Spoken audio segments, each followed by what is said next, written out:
우리가 함께 볼 하나님의 말씀 갈라디아서 4장 1절부터 7절까지입니다. 신약 성경 갈라디아서 4장 1절부터 7절까지의 말씀입니다.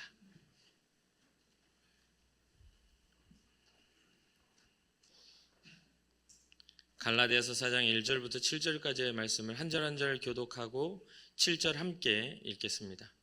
내가 또 말하노니 유업을 이을 자가 모든 것의 주인이나 어렸을 동안에는 종과 다름없어서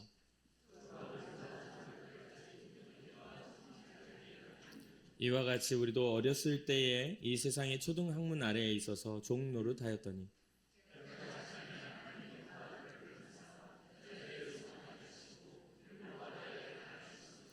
율법 아래에 있는 자들을 속량하시고 우리로 아들의 명분을 얻게 하려 하심이라.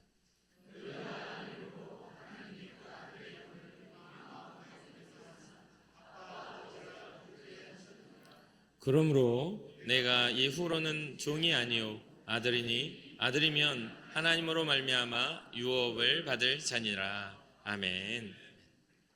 이방인의 전도자로 삶을 살았던 바울에게 가장 큰 어려움이 있다면 교회에 들어와 복음을 변질시키는 사람들이 가장 큰 어려움을 줬습니다. 오늘 본문에 우리가 살펴보는 갈라디아 교회도 그렇습니다. 바울이 갈라디아서를 써야 했던 이유도 그릇된 교리로 갈라디아 교회를 뒤흔드는 사람들의 소식을 들었기 때문입니다. 게다가 그러한 속임수에 흔들려서 참 복음이신 예수 그리스도의 은혜에서 떠나서 다른 복음을 따르는 갈라디아 교인들이 바울은 이해가 되지 않았습니다. 그래서 갈라디아서 1장 6절에 이렇게 말합니다. 그리스도의 은혜로 너희를 부르신 이를 이같이 속히 떠나 다른 복음을 따르는 것을 내가 이상하게 여기노라. 바울이 전한 복음은 다른 게 아니라 십자가에 달리신 예수 그리스도 그 생명의 이름을 믿는 믿음으로 말미암아 은혜 안에 거하는 복음입니다. 그런데 이러한 복음을 변질시키는 자들은 구약의 율법을 지키는 것이 더 중요할 뿐만 아니라 할례를 받아야만 구원을 받을 수 있다고 주장을 했습니다. 믿음으로 구원을 받는 것이 아니라 믿음에 합당한 행위로 갖춰야만 된다라는 이야기를 하는 것이죠. 믿음이 먼저가 아니라 행위가 먼저고 또한 그 전통과 그 가문의 어떤 흐름, 유대인으로서의 그런 것들이 더 우선이라고 이야기를 하는 것이죠. 그런데 이러한 말을 들은 바울은 심히 분개합니다. 그 이유가 뭐냐면 이 갈라디아 교회는 이방인들의 교회였기 때문이죠. 그 말은 즉 의도적으로 복음을 변질시키고 그러한 것들로 그들을 교란하게 만드는 그런 악한 그런 세력이었기 때문에 그렇습니다. 그래서 갈라디아서 7장 1장 7절에서 8절에 이렇게 말합니다. 다른 복음은 없나니 다만 어떤 사람들이 너희를 교란하여 그리스도의 복음을 변하게 하려 함이라. 그러나 우리나 혹은 하늘로부터 온 천사라도 우리가 너희에게 전한 복음 외에 다른 복음을 전하면 저주를 받을지어다. 다른 복음은 없다고 말합니다. 유대인들이 말하는 율법의 복음, 그건 아니라는 것이죠. 오직 십자가에 달리신 예수 그리스도를 통하여만이 구원을 얻을 수 있다는 참 복음, 그거 외에는 다른 복음은 없다는 이야기입니다. 진정한 복음은 율법의 행위가 아니라 오직 예수 그리스도를 믿는 믿음으로만 가능하며 율법으로는 의롭다함을 얻을 육체가 없음을 강력하게 주장합니다. 그렇기에 바울 자신도 그 삶을 통해 예수 그리스도 안에서 의미가 있다라고 말을 합니다. 어떤 혈통이나 가진 지식이나 자기가 가지고 있는 가능성이 아니라 예수 그리스도 안에서 삶의 의미가 있다. 그러면서 우리가 잘 아는 고백을 합니다. 바울의 고백 갈라디아서 2장 20절 말씀이죠. 내가 그리스도와 함께 십자가에 못 박혔나니 그런즉 이제는 내가 사는 것이 아니요 오직 내 안에 그리스도께서 사시는 것이라. 이제 내가 육체 가운데 사는 것은 나를 사랑하사 나를 위하여 자기 자신을 버리신 하나님의 아들을 믿는 믿음 안에서 사는 것이라.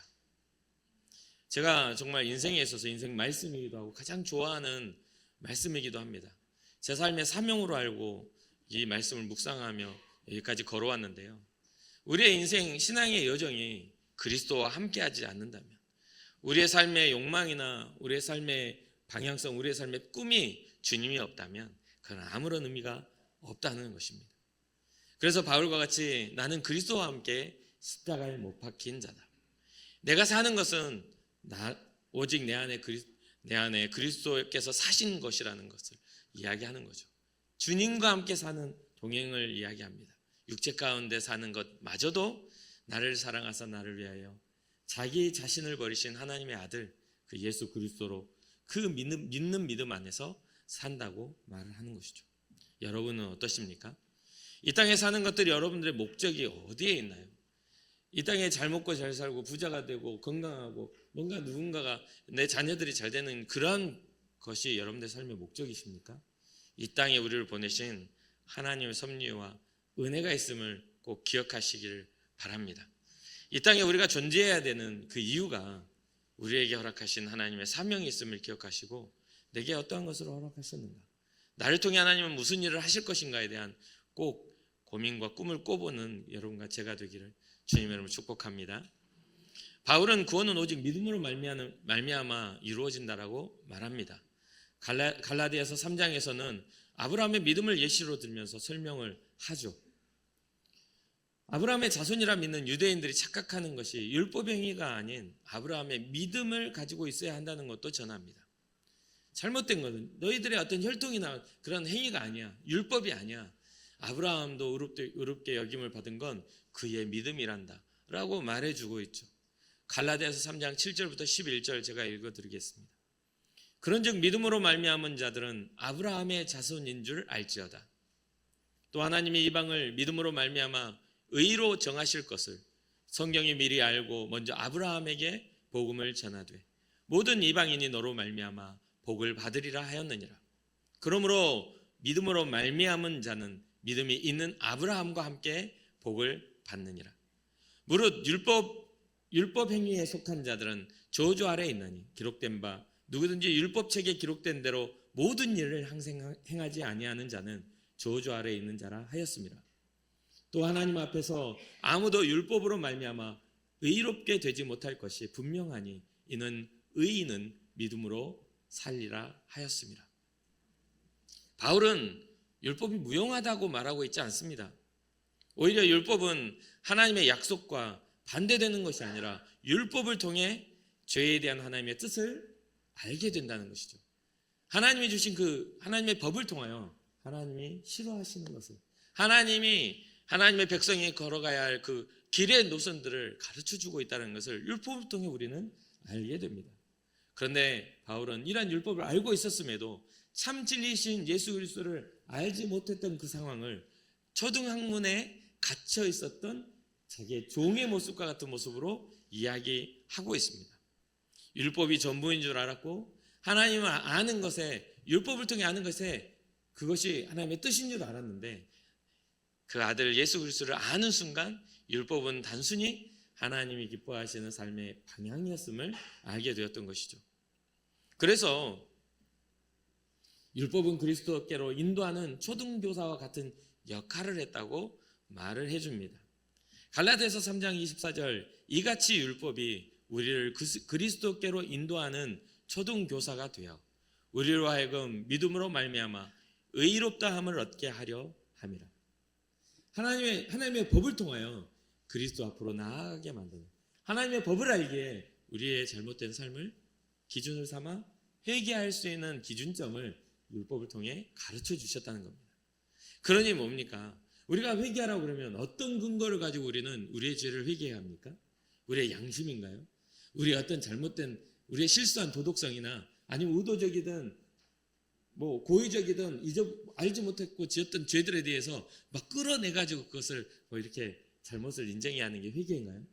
성경은 그렇게 말하지 않죠. 주님이 정하신 그 길을 걷지 않는 사람들에 대해서 돌이키라, 회개하라 말씀하고 있는 것이죠. 그러니 정확하게 우리가 깨닫고 알아야 될 것은 뭐냐면 이 땅에 우리가 살아가는 이 인생의 여정의 길 속에 하나님이 우리에게 원하시는 그 길은 무엇인가를 깨달아야 알아야만 진정한 회개가, 진정한 돌이킴이 우리에게 일어날 수 있다는 사실입니다. 그래서 율법은 우리를 그리스도께로 인도하는 초등교사가 되었다. 우리로 하여금 믿음으로 말미암아 의롭다함을 얻게 하려고 그 율법은 율법으로서의 그러한 역할을 감당하는 것입니다.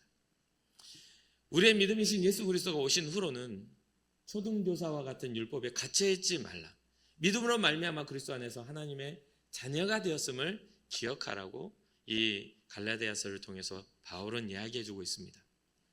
사랑하는 성도 여러분, 하나님의 자녀가 되었다는 것은 하나님의 나라의 유업을 이을 자가 되었다라는 것으로 이 3장의 이야기가 마무리가 되면서 오늘 본문의 4장으로 넘어갑니다.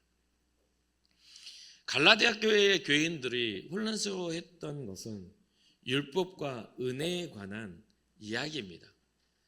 이 은혜를 입어서 교회를 지었는데, 교회를 이뤘는데, 그런데 어느 순간에 율법주의자들이 틈타서 그게 아니야, 혈통과 행위와 하나님의 법이 있는 거지 라고 하면서 그리스도의 은혜의 법을 없게 만들었다는 거예요. 사, 우리도 그렇지 않습니까? 여러분 신앙생활 잘하고 계십니까? 그렇게 이야기하면 우리는 뭔가를 잘했나? 우리의 행위를 따집니다. 기도해야 될 시간에 기도를 많이 못하면 우리는 잘못했다고 생각을 합니다. 하루의 삶을 정직하게 열심히 하나님의 사람다운 삶으로 살아갔음에도 불구하고 뭔가 정해놓은 어떤 기도 생활이나 뭔가 정해놓은 어떤 교회에 봉사하는 일이나 여기에 우리의 신앙을 맞춰요. 그래서 별로 정직하지도 않고 별로 은혜스럽지 않은 사람이 교회에 열심히 봉사하면 믿음이 좋다고 생각합니다. 그런데 성경을 한번 잘 둘러보십시오. 믿음의 사람들의 그러한 이야기들을 둘러보십시오. 그 믿음에 대한 이야기를 하지만 그들의 삶에 대한 이야기가 더 많습니다. 그 삶 속에서 일어나는 그 괴로움들을 어떤 마음으로 이겨냈는지가 훨씬 많이 기록되어 있습니다. 아브라함의 믿음을 보십시오. 아브라함의 믿음이 어떻게 인정을 받았습니까? 막 아브라함은 이래서 하나님 앞에 이래서 큰 은혜를 받았고 이래서 받았고 이래서 받았습니까? 아니요. 아브라함은 하나님을 믿는 믿음으로 인정을 받은 사람입니다. 하나님을 믿는 믿음이 하나님의 음성을 듣게 하였고 그 음성을 들었던 그 음성에 대한 어떤 반응이 믿음으로 말미암아 행하게 했던 겁니다. 하나님을 신뢰했기에 아브라함은 도전을 한 겁니다. 갈 바를 알지 못했지만 하나님이 지시할 그 땅을 향하여 한 걸음을 내디딜 수 있었던 것이죠. 그러니 사랑하는 성도 여러분, 여러분들의 삶에 있어서 지금 현재 여러분들이 해결하지 못할 문제 앞에 서 있다 할지라도 또 인생은 항상 그렇지 않습니까? 걷다가 문제 앞에 마주하게 되잖아요. 그럴 때 우리는 더 본질적인 우리를 향하신 하나님의 뜻을 분별하고 바라볼 수 있는 믿음이 필요한 겁니다. 어떻게 이거를 해볼까 하는 나의 힘이 아니라 하나님이 이것을 통해 나에게 무엇을 말씀하실까? 나를 어떻게 사랑하시는가를 눈여겨 살펴볼 수 있는 그러한 하나님 향한 신앙과 믿음이 필요한 것이죠. 오늘 본문은 율법과 은혜에 대한 이야기를 하면서 이렇게 말합니다. 율법에 사로잡힌 그러한 너희는 정말 욥을 이을 자가 모든 것의 주인이나 모든 것을 누릴 수 있는 주인이지만 너무 어리니까 그것에 대해서 결정할 자기 권한이 없는 겁니다. 그래서 여기에서는 어렸을 동안에는 종과 다름이 없다. 그런 이유는 뭐냐면 어떤 아버지가 정한 기한 때까지, 그러니까 성인이 돼서 자기 결정권을 갖기 전까지는 후견인과 청지기 아래 지켜주는 사람 아래서 그 아래서 그냥 살 수밖에 없는 존재다. 이게 바로 율법이라는 겁니다. 율법은 우리의 인생에 있어서 가야 할 어린 아이가 지켜야 할 그런 후견인과 청지기와 같은 역할을 하는 그러한 기제라는 겁니다. 아버지의 뜻을 우리에게 말해주는 그러한 것이라는 것이죠. 이것은 바로 초등학문과 같다라고 이야기하는 모습입니다. 이거는 이 바울이 이방인 문화로 세워져 있는 갈라디아 교회의 그 사회에 맞는, 당시의 사회에 맞는 그 문화의 예를 들어 이야기해 줬다라고 자료는 이야기합니다. 헬라 사회에서 욥을 이을 자, 곧 상속권을 가진 자녀라 해도 성년이 되기 전에는 가정교사와 같은 후견인 보호와 관리 아래에 있었다고 해요. 스스로 자기 주체성과 자기 선택권을 가지지 못한 그냥 종이나 다름없는 존재로 유지되고 있는 상태였다는 것이죠. 바울은 이러한 상태를 초등학문의 매인 종이라고 이야기하며 표현합니다.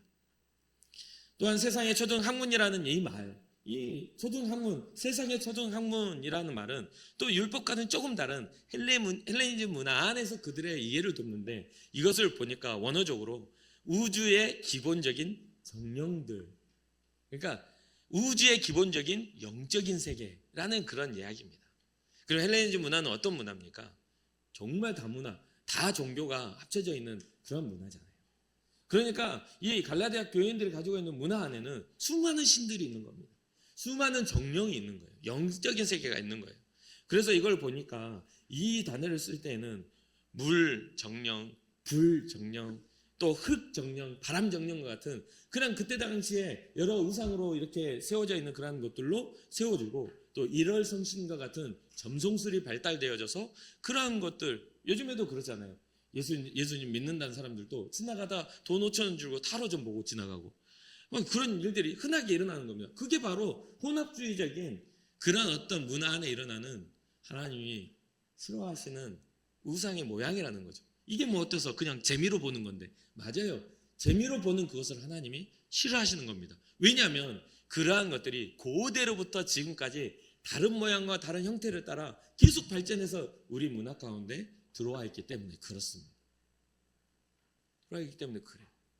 하다못해 어린 아이들도요, 요즘에 이렇게 인터넷으로 운수 뭐 이렇게 간단히 보는 하루 운수 이런 것들, 그리고 뭐 이렇게 뭐 과자 딱 깨뜨리면 그 안에서 뭐 나오고 이런 것들 막 재미로 하잖아요. 예, 포춘 쿠키 맞아요. 쿠키 맞아요. 포춘. 근데 그거 저 정말 싫어하거든요. 그걸 보고 다들 그거 재미로 한다고 그러는데 그게 다 우상의 모양을 타고 들어오는 그런 거란 말이에요. 하나님이 싫어하시는. 그러면서 그게 영향을 안 미치면 좋은데 영향을 또 미쳐. 그 딱 아침에 그걸 만약에 딱 오늘 하루 운수 딱 보면요, 오늘은 그런 날이야 인식하고 살아가게 되는 거예요. 하나님과 동행해야 될, 하나님의 자녀로서 주의 이름을 불러야 될 사람들이 그 생각과 의지가 하나님을 의지하지 않고 다른 걸 의지하게 만드는 게 다 우상의 모양이라는 거죠. 어쨌든 그러한 것들, 이러한 것들이 초등학문이라고 표현되어지면서 헬라어로는 스토이케이온이라는 단어를 씁니다. 고대의 우주관, 운명론, 이러한 뜻이에요. 이게 초등학문이라는 그러한 단어로 이것을 쓰고 있다는 거예요. 우주관과 운명론. 하나님은 우리에게 하나님의 섭리 가운데 우리를 구원하시겠다는 하나님의 구원의 섭리를 가졌어요. 그러나 여러분들의 삶을 하나님이 강제하시나요? 선택권을 안 주셔요? 우리는 운명론을 믿고 살아가는 자들이 아닙니다.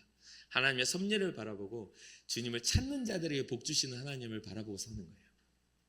이 자리에 앉아서도 주님을 찾지 못한 사람들은 주님의 사람이라고 보기는 어려워요. 그러니 지금 바울은 답답해하고 있는 겁니다. 그리스도의 은혜로 말미암아 우리는 부르심을 받고 우리의 죄의 속량을 얻었는데 너희는 여전히 너희의 행위를 따라 너희의 노력과 대가 지불로 그걸 얻는다고 말하고 있는 거냐? 속히 복음에 떠나 다른 복음을 따라가는 너희가 나는 이상하다 라고 이야기하고 있는 겁니다.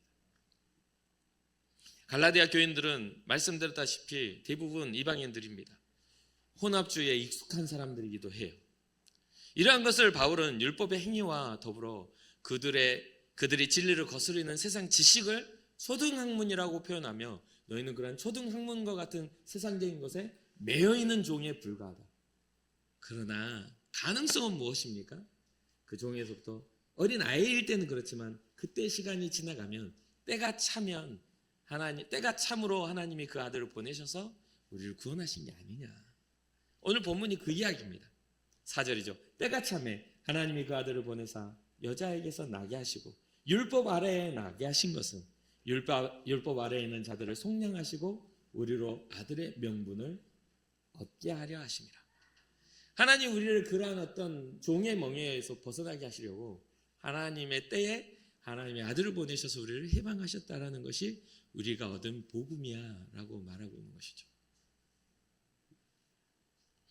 아들의 명분을 얻게 하셨다는 것은요, 하나님의 자녀로 부르셨다는 이야기입니다.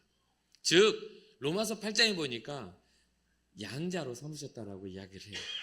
로마서 8장 14절과 15절에 이렇게 말합니다. 무릇 하나님의 영으로 인도함을 받은 사람은 곧 하나님의 아들이라. 너희는 다시 무서워하는 종의 영을 받지 아니하고 양자의 영을 받았으므로 우리가 아빠 아버지라고 부르짖느니라. 오늘 본문의 6절에도 너희가 아들임으로 하나님이 그 아들의 영을 우리 마음 가운데 보내사 아빠 아버지라 부르게 하셨느니라. 그럼 여기서 또 대조가 나오죠. 로마서 8장에서는 대조가 나오죠. 어떤 겁니까? 우리 종의 멍에를 지게 만드는 것은 종의 영입니다. 이 종의 영은 어떠한 마음을 주냐면 무서워하는 마음, 두려운 마음을 줍니다. 왜 그렇죠? 율법은 그 종의 율법에 얽매여 있는 그 어린 아이의 심정은요, 율법은 죄를 드러나게 하고 심판을 기억하게 하기 때문에 그렇습니다. 법은 그래요. 항상 그대로 행하지 못하는 것에는 대가가 지불되게 되어 있는 거예요. 율법은 우리로 하여금 항상 죄책감에 시달리게 하고 하나님의 심판을 두려워해야 합니다. 그런데 은혜는 무엇입니까? 예수 그리스도의 영을 받으면 두려움이 아니라 자녀의 자유함을 얻게 되는 거예요. 자녀의 자유함. 그렇다고 해서 방종하라는 이야기 아닙니다. 바울은 그 성경을 통해서 그렇다면 죄를 짓겠느냐 물어보면서 그렇지 않다. 은혜가 크기 때문에 우리가 더 큰 죄를 지을 수 있겠는가? 그런 말을 하려고 한 게 아닙니다. 우리가 죄의 멍에에 사로잡혔던 우리가 자유함을 얻으며 하나님의 자녀로서의 모습으로 살아가는 그런 어떤 변화가 일어난다는 것을 말하고 있는 것이죠. 종이 아닌 자녀됨을 통해 하나님을 아빠, 아버지라 부르게 되었다면 우리는 누굴 닮아야 돼요? 하나님을 닮아야 되는 겁니다. 그래서 갈라디아서 4장 7절에 이렇게 말하죠. 오늘 본문의 마지막이죠. 그러므로 내가 이후로는 종이 아니오 아들이니 아들이면 하나님으로 말미암아 유업을 받을지 아니라. 무엇으로 말미암아요? 하나님으로 말미암아 하나님의 그 유업, 하나님의 유산을 얻을 자라는 것이죠. 하나님의 유업은 무엇입니까? 우리에게 예수 그리스도가 오셔서 전한 복음이 무엇입니까? 회개하라, 천국이 가까이 왔느니라. 하나님의 나라가 가까이 왔느니라. 요한복음 14장 뭐라고 합니까? 내가 초소를 예배하러 내가 먼저 올라가겠다고 말씀하십니다. 초소를 예배하러 올라가는데 우리의 모든 죄값을 지불하고 죽음에서 사망에서 생명으로 정말 부활하신 그 은혜를 따라 우리의 부활이 되셔서 하나님의 나라에 우리의 거할 초소를 예배하신다고 말씀하신 거 아닙니까? 그러니 사랑하는 성도 여러분, 우리의 신앙은 하나님과의 그런 회복인 줄 믿으시기를 주님의 이름으로 축복합니다. 여러분들의 아빠, 아버지라는 그런 믿음의 고백이 이런 어떤 아무런 의미 없이 하는 고백이 아니라 진심으로 나의 신앙의 고백으로 하나님을 아버지라 부를 수 있는 그런 나의 의지에, 나의 신앙에 하나님을 향한 고백이 되기를 주님의 이름으로 축복합니다. 이러한 구원을 위해 오늘 본문은 하나님 우리에게 두 가지를 주셨다라고 말을 합니다. 쭉 훑어보면서 쓱 지나간 일인데 하나님 우리에게 두 가지를 행하셨어요. 첫 번째 뭐냐면 4절입니다.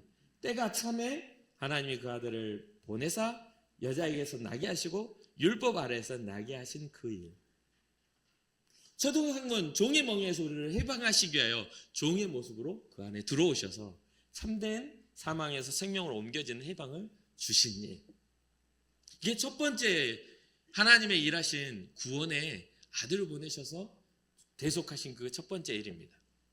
그럼 두 번째 일은 무엇입니까? 6절입니다. 너희가 아들이므로 하나님이 그 아들의 영을 우리의 마음 가운데 보내주신 일입니다. 진정 우리가 하나님을 아버지라 부를 수 있는 그러한 존재는 거룩한 성령이 함께 하시는 사람입니다. 입술을 고백한다고 다 찐 고백은 아니죠.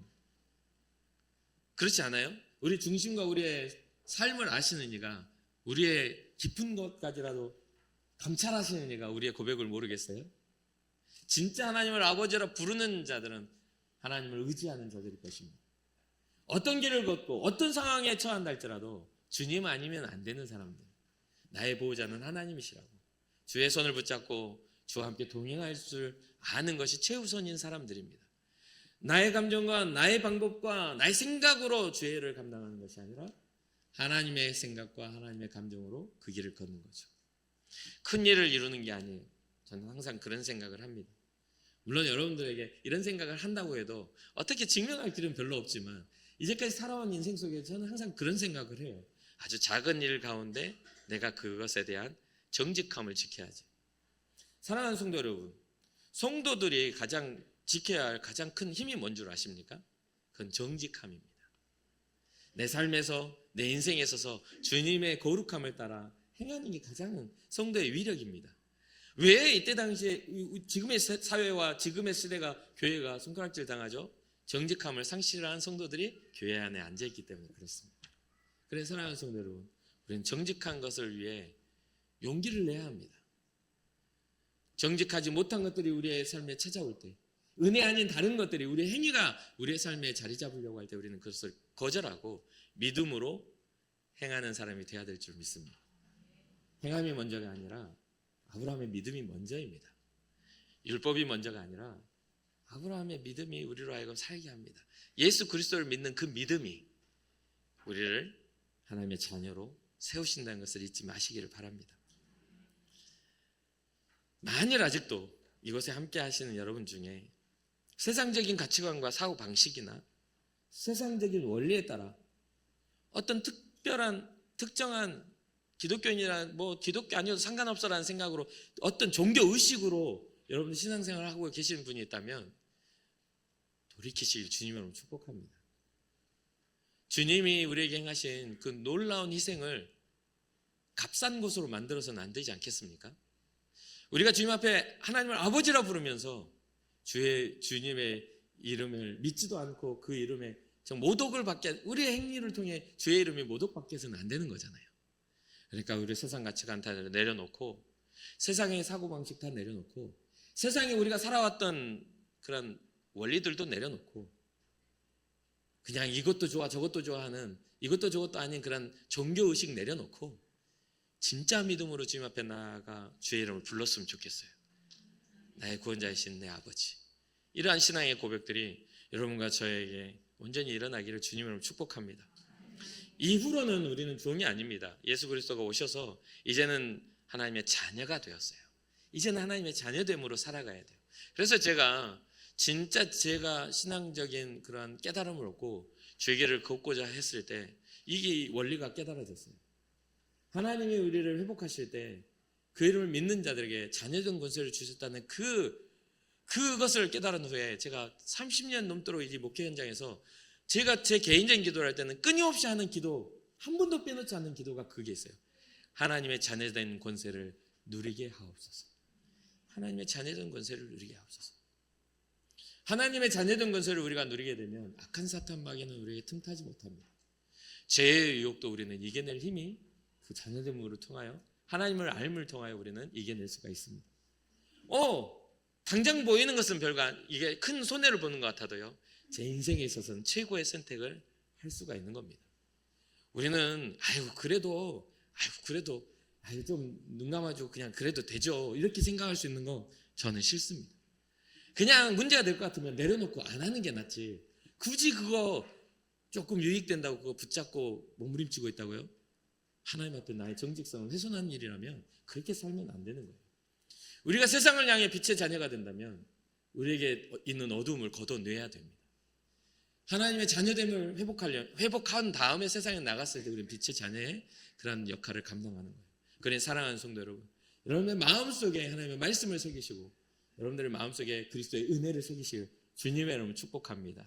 참 아버지이신 하나님의 자녀됨으로 우리 함께 살아갑시다. 그리고 그 감격을 깨닫고 우리를 회복하셔서 세상의 가치 기준이 아닌 하나님의 자녀로서의 생각과 삶의 방향을 가지고 우리가 살아갈 때에 우리는 주님의 기쁨을 주는 자녀가 될 수 있으리라 저는 확신하고 믿습니다. 그러니 사랑하는 성도 여러분, 한 가지 더 부탁드리는 것은 우리 인천 금곡교회가 요즘에 조금씩 은혜의 운동들이 일어납니다. 금요일날 전도팀이 정말 요즘에 날씨도 안 좋은데도 끊임없이 나가고 있고, 또 수요일과 토요일에는 또 새소식반 어린이 전도팀이 정말 어려운 그런 환경 속에서도 아이들을 붙잡고 복음을 전하고 있습니다. 이것은 별거 아닌 것 같아요. 내가 하지 않으니까 그거 큰일이라고 하지만 사실은 영적인 도전과 영적인 결단이 없이는 전도는 절대로 할 수가 없습니다. 오히려 지나가면서 꼭 저렇게 전도해야 돼? 나도 교회 다니는데 꼭 저렇게 해야 돼? 아주 유난하네 하고 다니는 사람들은 오히려 신앙자라고 보기는 좀 어렵죠. 예수님이 우리에게 마지막 명령이 무엇입니까? 너희는 가서 모든 족속으로 제자를 삼아 아버지와 아들과 성령의 이름으로 세례를 주라. 땅 끝까지 이르러 뭐가 되라? 증인이 되어라. 그것이 우리에게 주님 예수님의 마지막 그런 우리에게 주신 명령인데도 불구하고 그런 생각을 가지고 있다는 것은 착각입니다. 복음은 나의 의지와 나의 감성으로 되는 게 아니라 하나님의 명령이요 하나님의 소원입니다. 아버지를 우리가 아버지라 부른다면 아버지의 심정을 이해하는 사람이 돼야죠. 그래서 아버지의 심정을 이해한다면 우리가 어느 자리에 있든지 가정이든지 직장이든지 누군가를 만난 자리에 있든지 하나님의 자녀된 그 권세를 포기해서는 안 됩니다. 격이 있어야죠. 우리의 인격이 있듯이 우리의 영격이 있어야 되는 거 아닙니까? 거룩함을 우리에 두르고 예수로 옷 입어 우리의 삶이 예수 그리스도의 사람다운 모습을 비추어낼 수 있는 우리에게 빛은 하나님의 놀라운 은혜의 빛인데 우리를 통해 나타나는 건 누리끼리한 오염된 빛이 나타나서 되겠습니까? 우리에게 허락하신 은혜를 따라 아름다운 빛이 여러분들을 통해 세상에 비춰지기를 주님의 이름으로 축복합니다. 제 자신을 통해서도 꼭 그렇게 되기를 소망하고 바랍니다. 우리 그렇게 살아갈 수 있도록 서로를 격려하며 믿음의 연합을 이루는 인천 궁곡교회가 되기를 주님으로 축복합니다. 잠시 기도하겠습니다.